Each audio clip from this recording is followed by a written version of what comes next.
Halo Sobat Linux, kembali lagi dengan saya, Tux. Saya harap kalian semua dalam keadaan baik dan siap untuk sebuah proyek yang menurut saya seru banget. Oke, hari ini kita bakal ngerjain sesuatu yang sangat menarik dan pastinya super bermanfaat. Kita akan bangun server email profesional kita sendiri. Dari nol, kenapa? Karena dengan begini, kita punya kontrol penuh atas data kita, plus ini adalah skill yang sangat berharga di dunia sysadmin. Mungkin kedengarannya rumit ya? Tenang-tenang, saya bakal pandu kalian langkah demi langkah, biar tugas yang kompleks ini jadi terasa simple dan pastinya bisa kalian kerjakan. Nah, ini dia peta proyek kita.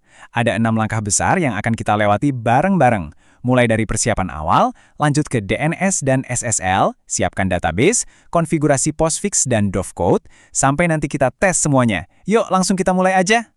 Oke, kita masuk ke bagian pertama, persiapan awal. Ini ibaratnya kayak bangun rumah. Sebelum kita pasang dinding, kita harus pastikan dulu fondasinya kokoh kan?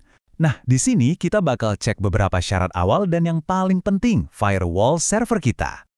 Sebelum kita mulai, ada baiknya Sobat Linux sudah cukup nyaman ya sama beberapa hal ini. Tapi, jangan khawatir kalau ada yang terasa baru. Nanti bagian yang agak sulit kita bahas bareng-bareng kok. Anggap aja ini petualangan belajar kita. Nah, ini poin yang krusial banget. Server email kita itu perlu ngobrol sama dunia luar. Jadi pastikan port-port email standar ini nggak diblokir sama firewall.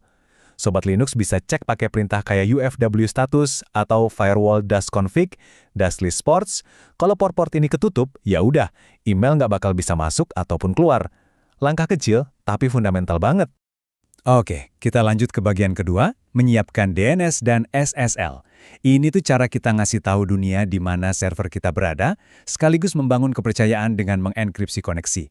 Anggap aja, kita lagi ngasih alamat rumah dan KTP resmi buat server email kita. Jadi, ada 2 record DNS penting yang harus kita atur. Pertama, A-record. Ini fungsinya untuk mengarahkan subdomain mail ke IP server kita. Kedua, MX-record. Nah, ini yang secara spesifik ngasih tahu server email lain, woi, kalau mau ngirim email ke domain ini, kirimnya ke server mail yang tadi ya. Selanjutnya, kita juga perlu ngasih tahu server kita tentang identitasnya sendiri. Caranya, dengan ngedit file /etc hosts. Di sini, kita menetapkan Fully Qualified Domain Name atau FQDN-nya. Gampangnya, FQDN itu nama lengkap dan unik server kita di internet, misalnya mail.easyvps.my.id. Ini penting biar servernya nggak bingung dia itu siapa. Nah, ini nih, masalah yang sering banget kejadian. Kita kan butuh sertifikat SSL, dan certbot itu biasanya pakai port 80 buat verifikasi. Terus gimana kalau port 80 udah dipakai sama web server kita, misalnya Apache atau Nginx? Apa kita harus matiin website kita tiap kali mau perpanjang sertifikat? Oh, tentu tidak. Solusinya cerdas banget. Kita pakai metode webroot dari certbot. Jadi, daripada ngambil alih port 80, certbot cukup naruh file verifikasi kecil di dalam direktori web kita. Nanti, server Let's Encrypt ngecek ke situ, dan voila, sertifikatnya terbit tanpa ganggu layanan web kita sama sekali. Efisien dan elegan kan? Sekarang kita masuk ke bagian ketiga, menyiapkan database MySQL. Anggap aja, database ini sebagai otaknya server email kita. Disinilah semua informasi penting kayak domain, akun pengguna, dan alias bakal disimpan dengan rapih dan aman. Prosesnya sangat terstruktur dan fokus ke keamanan. Pertama, kita bikin database-nya. Terus, kita bikin user khusus yang cuma bisa akses database itu. Ini penting banget ya, jangan pernah pakai user root buat aplikasi. Habis itu, kita kasih hak akses seperlunya aja. Dan terakhir, kita siapkan 3 tabel utama untuk data domain, pengguna, dan alias. Kalau kita ngomongin kata sandi, ini super krusial. Kita nggak akan pernah, sekali lagi, nggak akan pernah menyimpan kata sandi dalam bentuk teks biasa. Sebaliknya, kita pakai perintah dari dovecode ini untuk membuat hash yang sangat aman. Nah, hash inilah yang nantinya kita simpan di dalam database. Aman. Oke, sekarang kita bakal konfigurasi sang papos, yaitu postfix. Anggap postfix ini sebagai kantor pos utama di sistem kita. Dialah yang bertanggung jawab nerima email dari internet dan ngirim email keluar. Pokoknya, semua lalu lintas email, dia yang urus. Biar nggak bingung, yuk kita bedain peran mereka berdua.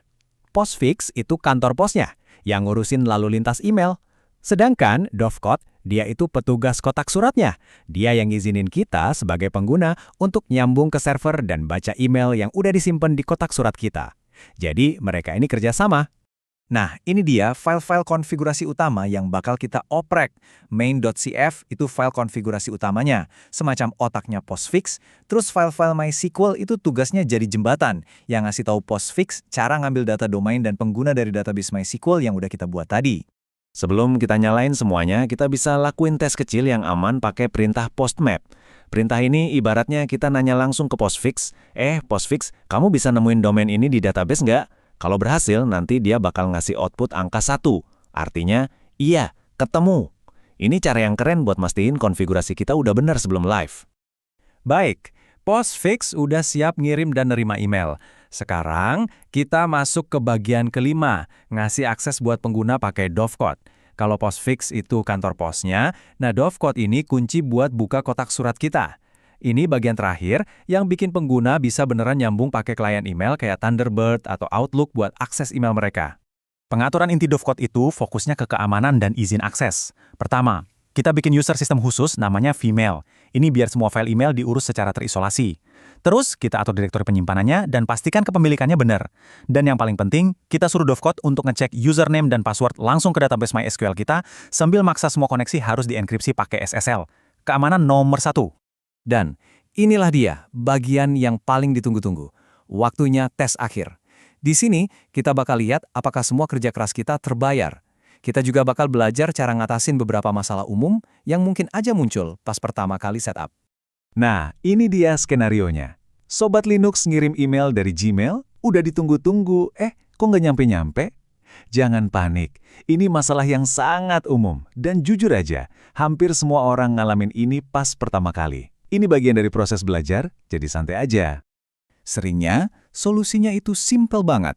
Kemungkinan besar, struktur folder buat kotak surat si pengguna itu emang belum ada. Cukup jalankan perintah mail dir make untuk bikin folder-folder yang dibutuhin. Setelah itu, coba deh kirim ulang email tesnya. Wah, rasanya puas banget pas notifikasi email itu akhirnya muncul. Oh ya, sebagai catatan tambahan, kalau email dari servermu masih masuk spam di layanan kayak Gmail, kemungkinan kamu perlu setup SPF dan DKIM. Gampangnya, SPF itu kayak KTP buat server kamu, sedangkan DKIM itu kayak segel lilin digital di surat, yang ngebuktiin kalau email itu asli dan nggak diubah-ubah di tengah jalan. Oke, mari kita rekap poin-poin kunci kesuksesan kita.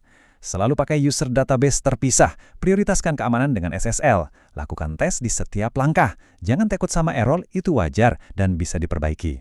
Dan rencanakan untuk meningkatkan pengiriman email dengan SPF dan DKIM. Itu dia Sobat Linux, kita berhasil membangun fondasi server email yang solid. Terima kasih banyak udah gabung di proyek kali ini. Sampai jumpa di kesempatan berikutnya, di mana kita bakal menjelajahi topik Linux seru lainnya. Jika ada pertanyaan, tulis di kolom komentar ya. Jangan lupa subscribe untuk update terbaru. Dan jika suka dengan konten ini, klik tombol like.